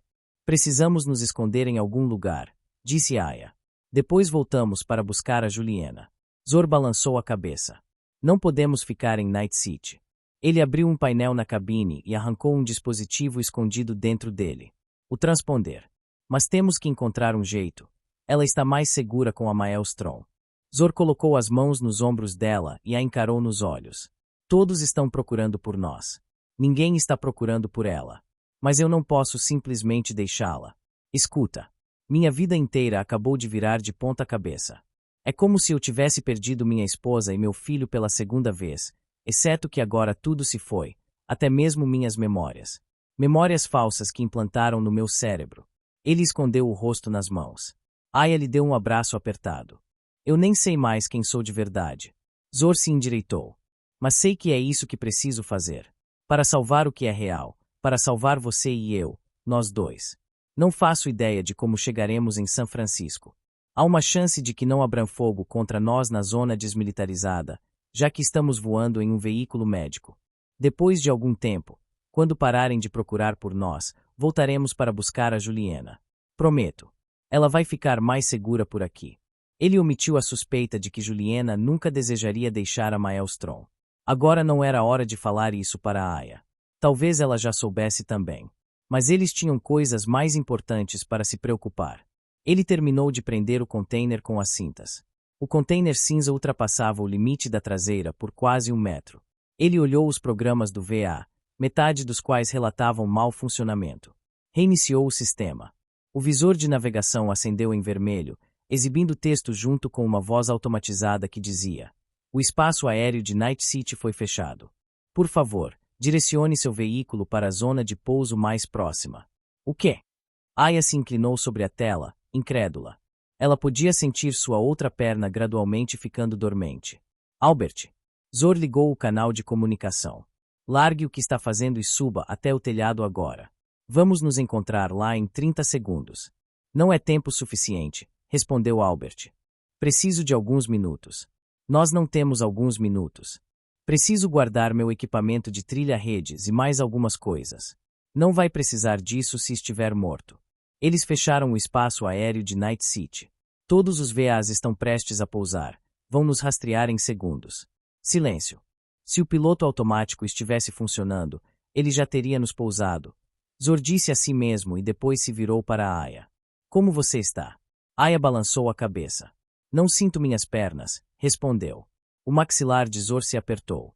Podemos chegar em São Francisco em 1h30, encontrar um mecânico lá e pagar com o que estiver no container. Aya sabia que isso não era verdade, mas não disse nada. Zor diminuiu a velocidade e pairou sobre o prédio de Albert. Ele não estava no telhado. Zor apertou o interruptor do transmissor. Albert, vá para o telhado, agora.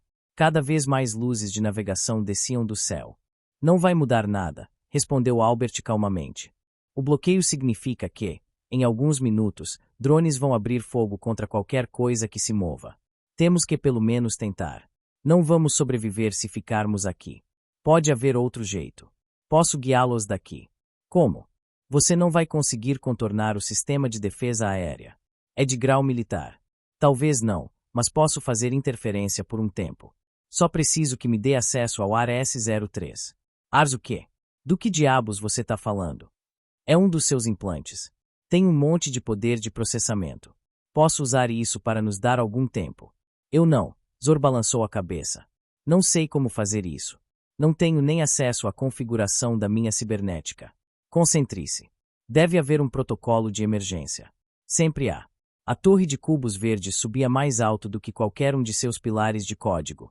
Suas memórias, esperando para serem carregadas, coroadas com o Tara. Sem isso, o resto não seria capaz de seguir em frente. A torre crescia pixel por pixel conforme mais cubos apareciam na parte inferior. Albert sentiu algo próximo da tristeza.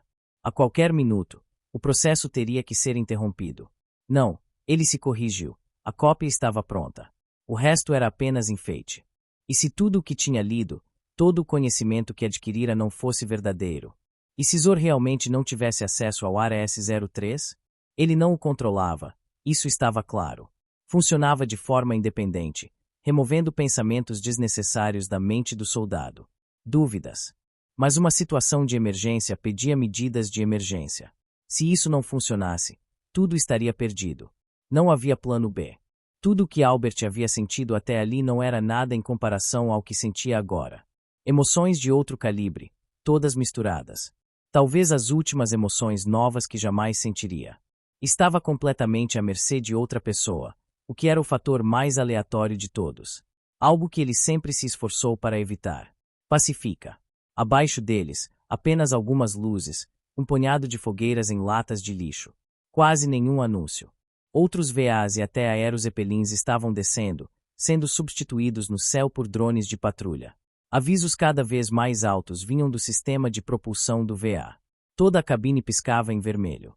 90 minutos até chegarmos em São Francisco. Zor apertou a mão de Aya. Ela assentiu. Sabia como realmente estava a situação. Levaria 2, talvez 3 horas para chegar em São Francisco. Primeiro, teriam que voar através de Pacifica, onde menos drones se aventuravam, depois seguir em linha reta pelo deserto e dar a volta por toda a cidade e seguir diretamente para o norte. E o que os esperava em São Francisco? Afinal, nenhum dos dois já havia estado lá antes. Não conheciam a área nem ninguém que morasse lá, e não tinham dinheiro. Em termos práticos, São Francisco poderia muito bem estar do outro lado do continente. Claro, o que quer que o container guardasse poderia valer uma fortuna, mas quanto mais valioso fosse, mais difícil seria vendê-lo. Pare. A voz de Albert os alcançou inesperadamente. Não há drones na nossa frente, respondeu Zor. Podemos sair da cidade. Você não vai conseguir. Vão derrubar vocês assim que saírem. Preciso criar um corredor seguro. Zor não tinha intenção alguma de esperar. Vão matar vocês, repetiu Albert com firmeza. Parem onde estão e aguardem meu sinal. A Barreira Negra não usava os mesmos protocolos de roteamento NetIndex que outras entidades na rede, embora cada byte que passasse pela rede tivesse que se comunicar com ela de alguma forma. A Barreira Negra também exigia manutenção regular e trocava quantidades colossais de dados com seus centros de controle e multitude de seções. Além disso, aparentemente não tinha uma infraestrutura física, como cabos de fibra ótica.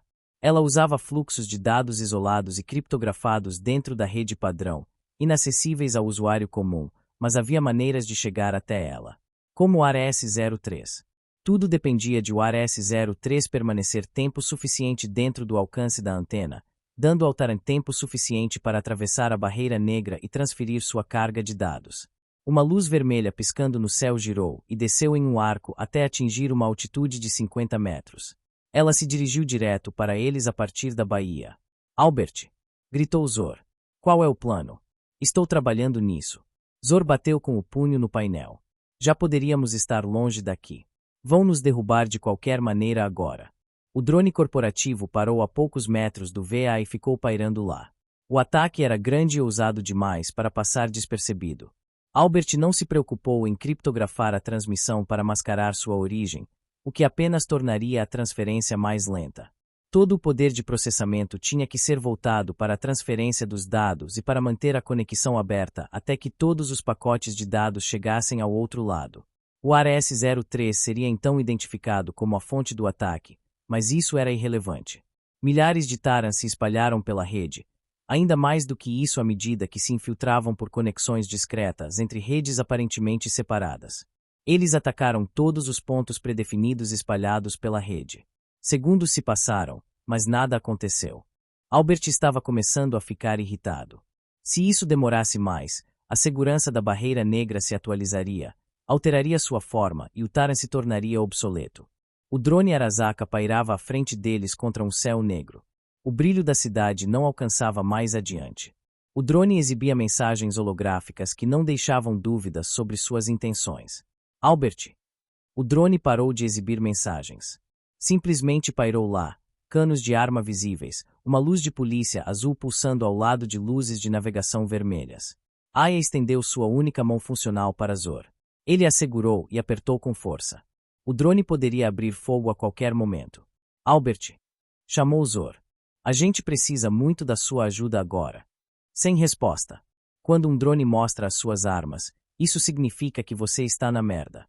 Aquilo era a única coisa entre eles e a liberdade. Albert, Aya implorou. Responda. Por favor. O programa que se comunicava com o hóspede do Ares-03 relatou um erro. Albert relutantemente desviou parte de sua atenção para resolver este pequeno enigma periférico, embora não exigisse quase nenhum esforço. O processo de autorreplicação dos Tarans era automatizado. Porém, se um deles rompesse a parede, ele teria que redirecionar todo o seu poder e atenção. Ele examinou a situação. Os sistemas de defesa balística do drone corporativo estavam direcionados para o VA contendo o hóspede do Ares-03 e emitiam ordens para pousar. Albert não sabia o suficiente sobre drones corporativos para avaliar sua paciência. Quanto tempo antes de abrir fogo? 10 segundos. Meio minuto. A menos que não estivesse autorizado a dar o primeiro tiro. Vocês precisam atracar na zona de pouso mais próxima. Ouviram pelos alto-falantes. Você tá maluco? Zor gritou. Em poucos minutos, este lugar vai estar infestado de policiais. Apenas pouse. Estou cuidando disso. Não posso falar agora. Eles poderiam ceder às exigências do drone e pousar. Ele pairaria logo acima deles, mantendo um olho atento até que a polícia de Night City aparecesse com força total. Ou, mais provavelmente, a McStack. Então todo o plano iria por água abaixo. Não consigo acreditar nele, disse Aya. Sua posição estava ficando cada vez menos natural. Zor respirou fundo. Não podiam ficar ali. Não vamos durar até o amanhecer, ele avaliou. Preciso de acesso ao Ares-03, insistiu Albert. Zor fechou os olhos e tentou se concentrar, embora não tivesse ideia de por onde começar. Ele transmitiu um neurocomando para seu implante. Nada aconteceu. Ele se virou para o drone. Apenas uma chance de fazer isso direito. Era um alvo como qualquer outro. Zor levantou a tampa de segurança do manche e segurou o polegar sobre o botão. Sentiu apenas plástico liso e duro.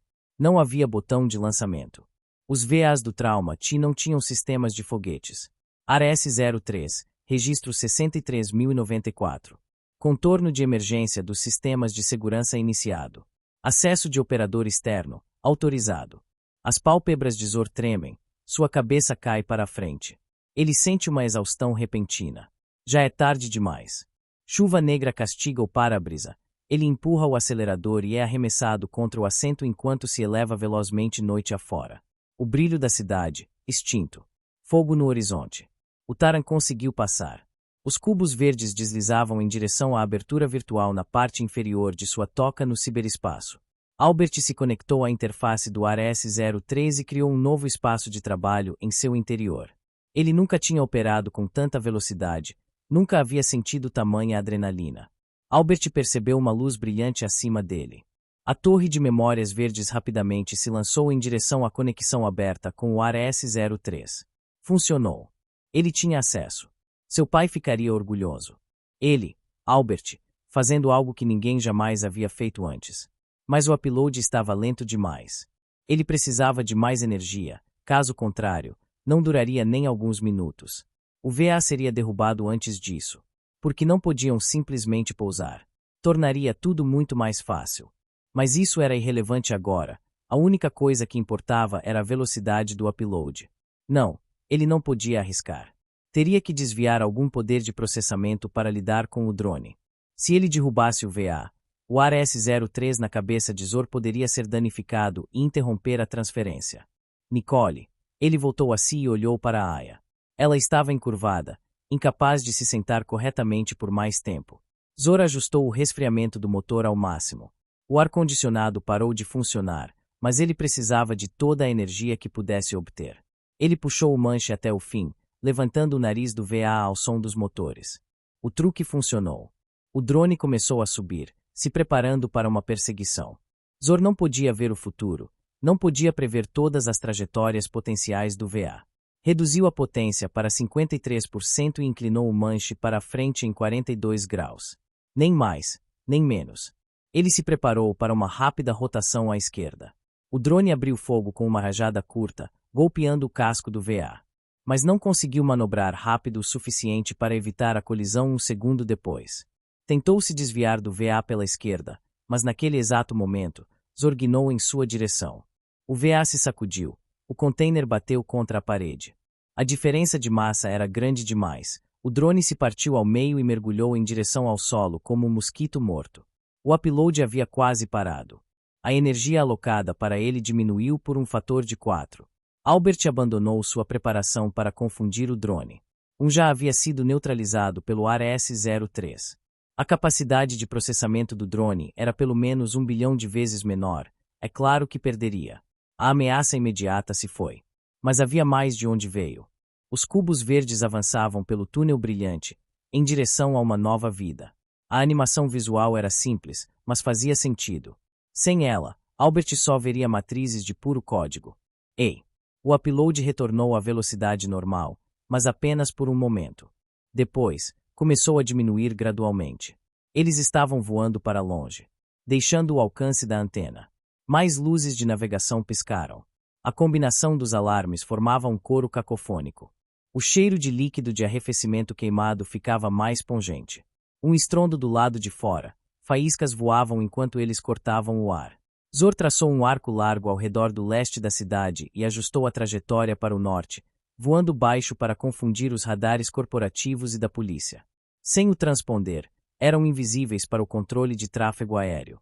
Bombas de petróleo abandonadas passavam por baixo deles até darem lugar a rochas e areia. Já é tarde demais. Chuva negra castiga o para-brisa.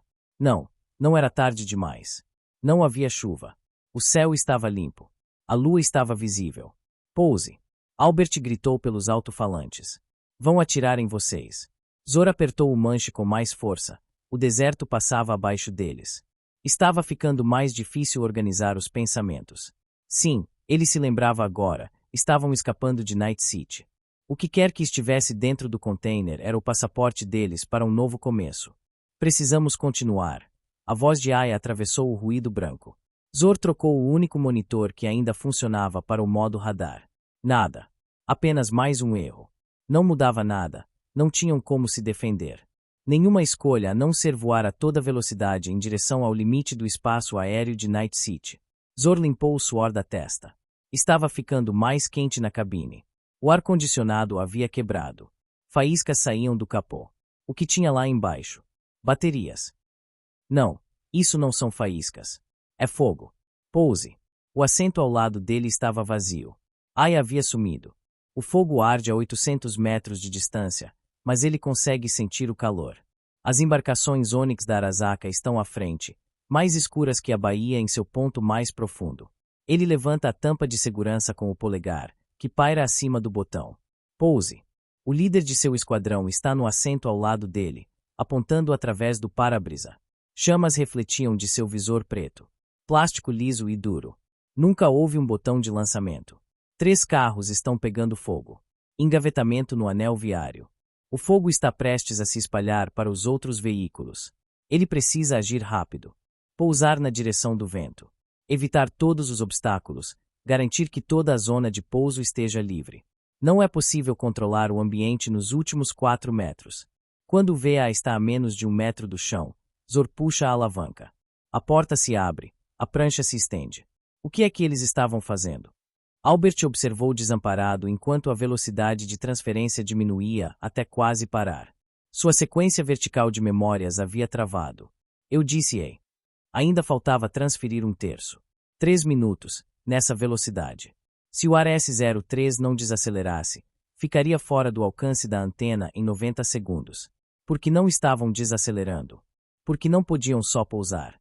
Albert queria poder empurrar manualmente os cubos através do túnel, mas era apenas uma animação renderizada e ele não tinha mãos de verdade.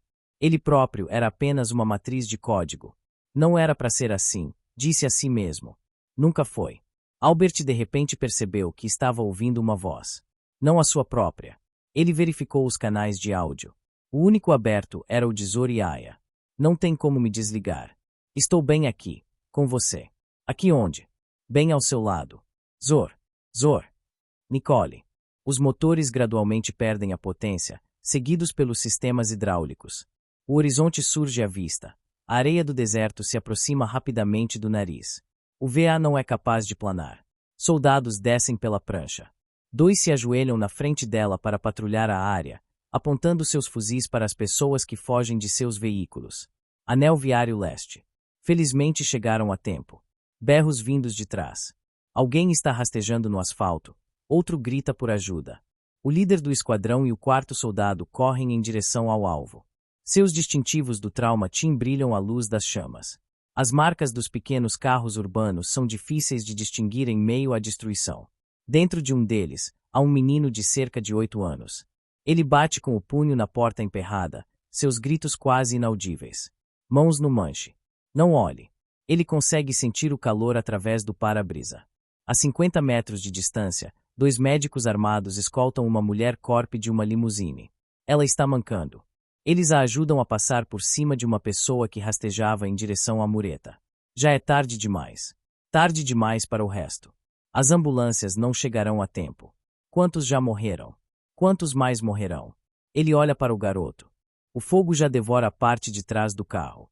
É tarde demais. A areia do deserto está se aproximando. Você fez besteira. De novo. Protegeu tudo, menos a sua neuroporta. Albert voltou em suas memórias. Droga. Ele havia esquecido da neuroporta desde que colocará o C-Link na parte de trás da cabeça. Nem precisei quebrar a segurança. Não havia senha. A porta estava escancarada. Albert observou os cubos verdes ficarem mais lentos. Ele voava pelo seu esconderijo, investigando desesperadamente o código em busca de uma maneira de se livrar do intruso. Sua segurança física era menos prioritária. Precisava manter o upload a todo custo. Depois disso, Albert estaria longe, do outro lado da barreira negra. Quem é você? Perguntou. Acho que entendi o que está tentando fazer. Se você se desconectar agora, tudo será em vão, certo? Era verdade, mas ele não admitiria isso. Já te poupei o trabalho, continuou a voz.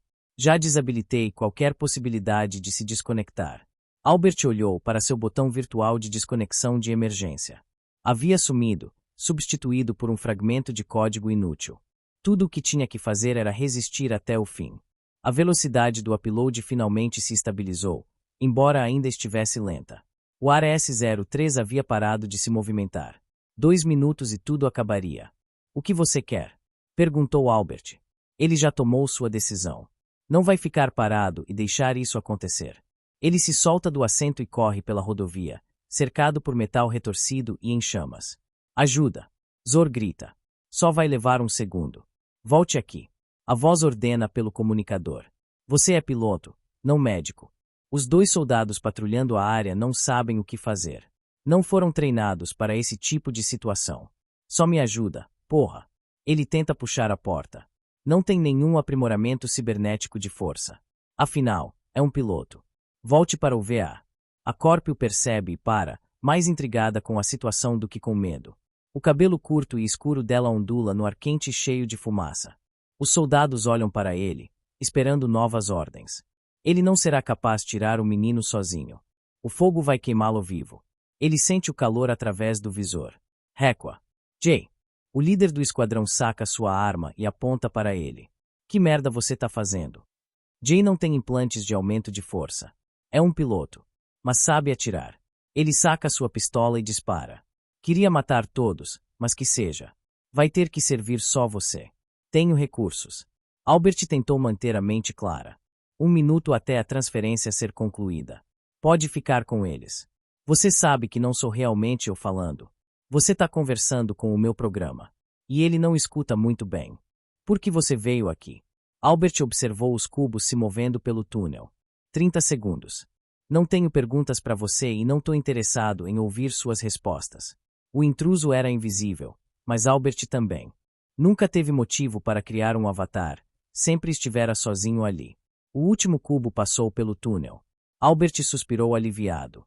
O único problema era que ele ainda estava em seu corpo.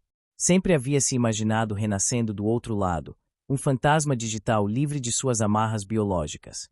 Mas sabia que o corpo ficaria, sua consciência aprisionada dentro dele. Copiar não é transferir. Ele sabia disso, mas nunca pensou no futuro, dessa perspectiva, nunca se importou com os detalhes técnicos da destruição do original. Isso era idiota. Como ele ainda estava ali enquanto seu outro eu já estava a caminho de sua vida nova e feliz. Era uma questão de acaso. Sorte? Não, claro que não. Albert estava aqui e lá ao mesmo tempo. De alguma forma, sentia seu ser dividir-se em duas metades, exceto que elas não estavam mais conectadas uma à outra. Agora, para completar o procedimento, ele tinha que destruir o original. Albert não queria ser destruído. Podemos resolver isso de alguma forma, disse. Não gosto de falar. Prefiro pensar, compartilhar pensamentos. Só que não tenho mais ninguém com quem compartilhar meus pensamentos. E é tudo culpa sua. É por isso que você tem que morrer. Voando pela noite do deserto. Já é tarde demais. O VA sofreu danos demais. Não vai durar muito. Zor. Nicole. Aya. Ele abriu os olhos. Era o bairro, aqui, onde tudo começou. Terminou. Um deserto, sem sinais de destruição, ruas, nada. Apenas um deserto onde nunca houve casas. Zor. Ele segurou o manche. Puxou-o para cima, lutando para levantar a proa até que ficasse na horizontal. Impacto. O rugido do metal se rasgando. Escuridão. Dor. Um pouco amortecida pelos supressores em seu traje, mas ainda presente. Vai ter que servir, disse a voz. Sua morte será o suficiente. O corpo de Albert era inútil. Não podia fazer nada. Ele ainda estava conectado à rede, imerso no ciberespaço. Lançou um drone do telhado e voou alguns metros, alternando para uma visão de 360 graus. Ele viu um corpo magro em uma cadeira, seu traje de trilha-redes nível 3 em farrapos. O jovem membro da Maelstrom estava sobre ele, quase uma criança, com cabelos perfeitamente brancos. A longa lâmina em forma de garra esfaqueou o corpo na cadeira mais uma vez. Seu corpo. Sangue se esparramou pelo chão, formando uma poça. Escorreu em direção à beirada dos azulejos, parou por um segundo e, em seguida, se derramou sobre o cimento queimado. Ele sentiu algo estranho. Todas as suas preocupações pareciam desaparecer, substituídas por uma mistura de indiferença com a convicção de que sempre foi assim que tudo deveria acabar. Seu senso de identidade aos poucos se esvaecia à medida que testemunhava o processo pelo qual seu organismo antiquado e falho lentamente se tornava obsoleto. O garoto recuou, a faca ensanguentada em sua mão, um fragmento de lâmina louva-a-Deus envolto em fita adesiva. Isso foi a última coisa que Albert viu antes que ele, o original, se fosse. Área S03, registro 63.127. Modo de emergência. Atividade limitada. Subsistemas detectados, 118. Subsistemas ativos, 84. Dispositivos não seguros, 0. Regeneração em andamento. Reinicializar. Recobrar a consciência era como iniciar um novo sistema operacional. Relatório de status, emergências, suprimentos, possibilidades. Dor na perna. Era mais como um relatório de dor, na verdade. Mas tudo isso era secundário em relação a... Você está viva. Ele tocou o braço de Aya. Ela assentiu, sinalizando que não precisava de ajuda. Me desculpa, ela sussurrou. Vou tirar a gente dessa. Fumaça saía das janelas quebradas. Ele não conseguia ficar em pé. Uma perna provavelmente estava quebrada. Ele não tinha certeza. Seu autodiagnóstico também havia quebrado. Ele desafivelou o cinto, se arrastou em direção a Aya e a abraçou com força. Vamos começar do zero em São Francisco. Me desculpa por tudo isso. Ela não podia fazer nada. Não tinha controle sobre o próprio corpo. Zor se arrastou em direção ao container bloqueando a saída. A força do impacto havia arrancado sua porta. O painel de controle mostrava uma falha. Se havia algo, qualquer coisa que pudesse ajudá-los, estava dentro daquele container. Zor se arrastou até ele, encostou-se em sua lateral, puxou a porta e espiou dentro. Dixie permaneceu no esconderijo de Albert por mais algum tempo. Ele não sabia para que serviam todos os pilares de código e bibliotecas suspensas no ar. Não se importava. Poderia gastar alguns dias vasculhando, entendendo a arquitetura do lugar, mas não tinha mais o menor desejo de fazer qualquer coisa. Ele se moveu para mais longe e olhou pelo túnel brilhante. Do outro lado, entidades invisíveis e vorazes estavam rasgando os pacotes de dados. Ele não tinha ideia do porquê ou do que elas eram.